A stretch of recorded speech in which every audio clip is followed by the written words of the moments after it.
ఎంఎంఆర్ఐ ఆధ్వర్యంలో నిర్వహించబడుతున్న ఈనాటి కార్యక్రమం రంగులు మారుతున్న మావోయిజం, రంగులు మారుతున్న నక్సలిజం విషయం ఇది కావచ్చు. కానీ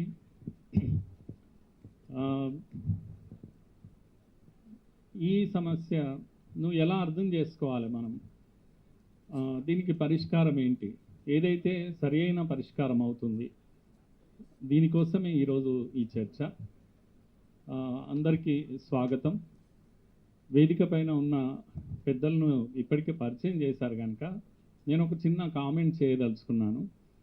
వేదిక ముందున్న వాళ్ళు కూడా చాలా ప్రామినెంట్ పీపుల్ ఉన్నారు. ప్రామినెంట్ ఇన్ ది సెన్స్ ఈ సమస్యతో ఎమోషనల్గా ముడిపడి ఉన్న వాళ్ళు ఉన్నారు. ఎమోషనల్గా సంబంధం ఉన్న వాళ్ళు అంటే అర్థము ఈ సమస్య కోసం బలిదానం అయిన వాళ్ళు, ప్రాణాలు అర్పించిన వాళ్ళు, వాళ్ళకు దగ్గర బంధువులు లేదా స్నేహితులు, వాళ్ళతో తిరిగిన వాళ్ళు, దగ్గరుండి చూసిన వాళ్ళు, అలాంటి వాళ్ళందరితో ఎంతో అనుబంధం ఉండి ఆ విధమైనటువంటి బాంధవ్యం ఉన్నటువంటి వాళ్ళు ఇక్కడ ప్రేక్షకులుగా ఉన్నారు. పైన ఉన్న వాళ్ళు నిజాయితీగా పాలనలో అనుభవాన్ని పంచుకొని ఈ సమస్య కోసము ఆవేదన చెంది ఎక్కడో దగ్గర ఎటువంటి పరిష్కారం అయితే బాగుంటుంది అనే ప్రయత్నాలు కూడా చేసి అలా మొత్తానికి ఈ సమస్యకు పరిష్కారం కావాలి అని వేదిక పైన మాట్లాడినటువంటి వాళ్ళు పెద్దలు అందరూ కూడా మనం అక్కడ నేను పేరున నేను చెప్పాల్సినటువంటి పని లేదు. ఇక్కడ తెలుగు నాట ఆంధ్ర, తెలంగాణ అంతేకాకుండా దేశం అంతటా కూడా ఈ పైన ఉన్న పెద్దలు, ఈనాటి స్పీకర్స్, వాళ్ళ యొక్క నిజాయితీ, వాళ్ళ యొక్క కమిట్మెంట్, దేశం కోసం, జాతి సమగ్రత కోసం వాళ్ళకున్న నిబద్ధత, ఇది నేను చెప్పాల్సినటువంటి పని లేదు. అందుకే మీరు మాట్లాడితే ఎంతో ఆతృతగా వినాలని మేము కూర్చున్నాం. ఇక్కడ కూర్చున్న వాళ్ళ ఉద్దేశం కూడా ఏంటంటే మీరు మాట్లాడిన వాటిలో నుంచి కొన్ని విషయాలు రేపు జరగబోయేటువంటి వార్ ఆఫ్ నరేటివ్స్ ఏదైతే ఉందో సొసైటీలో ఇప్పుడు జరిగేదంతా కూడా కత్తితో, తుపాకీతో, వీటితో కాదు యుద్ధము, వాదనతో, ప్రతివాదనతో నరేటివ్స్ వార్ అనేది ఒకటి మీడియాలో జరుగుతుంది. కనుక ఇక్కడున్న యువకులు ముఖ్యంగా మీ పాయింట్స్ ఇస్తే వీటిని అందుకొని ఆయుధాలుగా డిబేట్ చేయాలి, సొసైటీలో ఆలోచింపజేయాలని ఆతృత కూడా ఉన్నవాళ్ళు. కనుక ఇక్కడ ప్రతిదీ రికార్డ్ అవుతుంది, ప్రతిదీ సమాజాన్ని ఆలోచింపజేయడానికే రికార్డ్ అవుతుంది, రెచ్చగొట్టడానికి మాత్రం కాదు. అలాంటి ఒక మంచి ఉద్దేశంతో ఈ కార్యక్రమం ఎంఎంఆర్ఐ టేకప్ చేసింది. బ్యాక్గ్రౌండ్ మనందరికీ తెలుసు. ఈ 67 నక్సల్బరీ బెంగాల్లో ప్రారంభమైనప్పటి నుంచి ఇప్పటి వరకు ఈ దేశం ఎంత నలిగిపోయింది, ఎంత కృంగిపోయింది, ఎంత కృషించిపోయింది, ఎన్ని ప్రాణాలు పోయాయి, ఎంత రక్తపాతమైంది, ఇవన్నీ చెప్పాల్సినటువంటి పని లేదు.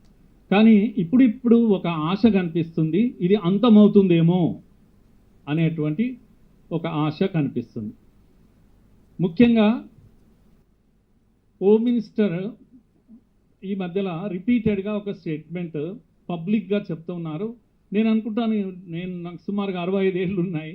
ఈ 65 ఇయర్స్లో ఏ హోమ్ మినిస్టర్ కూడా ఇంత ఓపెన్గా, ఇంత గట్టిగా, బలంగా చెప్పిన హోమ్ మినిస్టర్ ఎవరు లేరు. ఏ మంత్రి కూడా ఇలా చెప్పలేదు.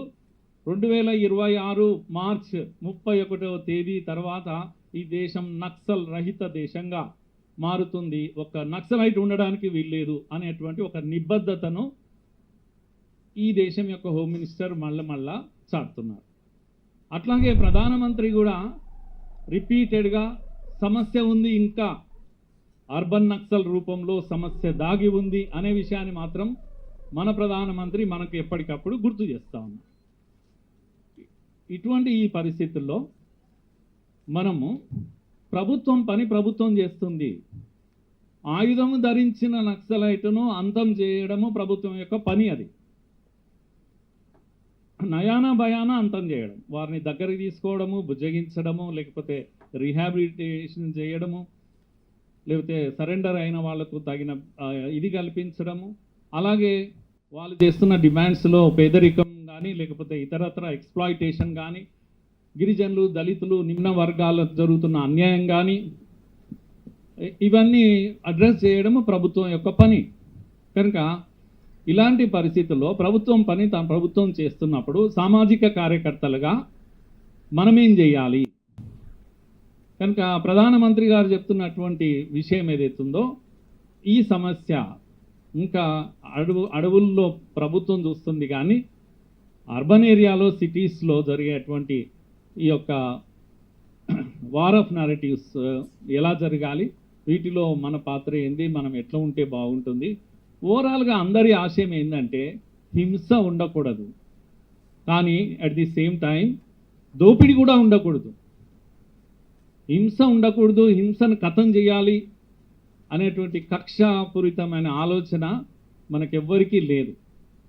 హింసను పూర్తి చేయాల్సిందే, కానీ దోపిడీ లేని రాజ్యం వైపు మనమంతా వెళ్ళాల్సిందే. కడుపును పెట్టుకొని చూసుకోవాల్సిందే. నిమ్న వర్గాలకు ఎక్కడ జరిగినా కూడా ఇలాంటి ఒక ఆలోచన ఉన్నవాళ్ళం కనుక వీటన్నిటి మీద చక్కటి దీన్ని పరిష్కార మార్గాన్ని పెద్దలు మన ముందు ఉంచుతారు. ఈ మధ్య కాలంలో మీడియాలో 2026కు ఖతమవుతుందా అని ప్రశ్నించే వాళ్ళు చాలామంది ఉన్నారు. అవహేళన చేస్తూ ఉన్నారు. 67లో ప్రారంభమైంది, చారు ముజాందార్ పోయాక పోయింది అనుకున్నారు. శ్రీకాకుళంలో బయటకు వచ్చింది. అక్కడి నుంచి పీపుల్స్ వార్ గ్రూప్గా తెలంగాణ, ఆంధ్ర అంతటా విస్తరించింది. ఇక్కడ నుంచి ఛత్తీస్గఢ్కి వెళ్ళింది, 16 రాష్ట్రాలకు వెళ్ళింది. మన్మోహన్ సింగ్ లాంటి వాడు ఒక దశలో అత్యధికమైన బలమైనటువంటి ఇంటర్నల్ సెక్యూరిటీ థ్రెట్ ఏదైనా ఉంటే అది నక్సలిజం అని ప్రధానమంత్రి చెప్పే పరిస్థితి వచ్చింది. 16 రాష్ట్రాల్లో ఈరోజు బలంగా ఉంది అని చెప్పారు కదా. కనుక ఆ రోజు నుంచి ఈ రోజు వరకు అంతమవుతుంది అని అంటూనే ఉన్నారు, కానీ ఎక్కడ అంతం కాలేదు. ఎందుకంటే ఇది ఆయుధం కాదు, ఇది వ్యక్తి కాదు, ఇది ఒక ఆలోచన అని వాదించే వాళ్ళు ఉన్నారు. ఈ ఆలోచన సమాప్తం కావాలి, అమిత్ షా తుపాకీతో కాదు ఇది అయ్యేది అని కూడా వాదించే వాళ్ళు ఉన్నారు. కనుక మాకు జవాబులు కావాలి. అవును కదా అని కూడా మాకు కూడా అనిపిస్తుంది, నిజమే కదా అని అనిపిస్తుంది. కనుక ఇది సరైన ఆలోచనేనా? మరి వాళ్ళు ఏం చెప్తున్నారు? దున్నేవాడికి భూమి కావాలి, పేదరికం పోవాలి, కనుక భూస్వాముల దోపిడీ జరిగింది పోవాలి. ఇవన్నీ నేను అడ్రస్ చేయకుండా మీరు అంతం చేస్తామంటే అయ్యే పని కాదు ఇది అని వాదన జరుగుతుంది. ఇదే క్యాంపస్లో జరుగుతుంది. కనుక నక్సలిజం ఎక్కడికి వచ్చింది అంటే ఈరోజు క్యాంపస్లోకి వచ్చింది, క్లాస్ రూమ్లోకి వచ్చింది. మదర్సాల్లో పాఠాలు వినే వాళ్ళు మానవీయ ఏమంటాము బాంబులుగా మారుతున్నారు ప్రపంచమంతా కూడా. అంతకన్నా ప్రమాదకరంగా ఇప్పుడు క్లాస్ రూమ్లో పాఠం వినబోతుంటే అలాంటి ఒక ఇండాక్ట్రినైజేషన్ ఏదైతే ఉందో అది క్లాస్ రూమ్లో కూడా జరుగుతూ ఉంది.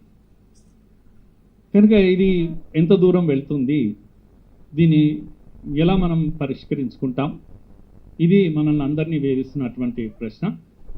ఇంతకుముందు చెప్పినట్టుగా మాథియస్ మెమోరియల్ రీసెర్చ్ ఇన్స్టిట్యూట్ ఏదైతే ఉందో, I happen to be the president, but ఇది చాలామంది పెద్దవాళ్ళు, ప్రొఫెసర్ శేషగిరిరావు సార్ ఇక్కడ లేరు, వారు అలాంటి వాళ్ళు ఇక్కడ మనోహరరావు సార్ ఉన్నారు, చాలామంది నేను పేర్లు తీసుకోవాల్సి వస్తుంది. అందరి పెద్దల మధ్య ఇది స్టార్ట్ అయింది. ఈ ఆలోచన ప్రజల మధ్యకి తీసుకెళ్తా ఉంది.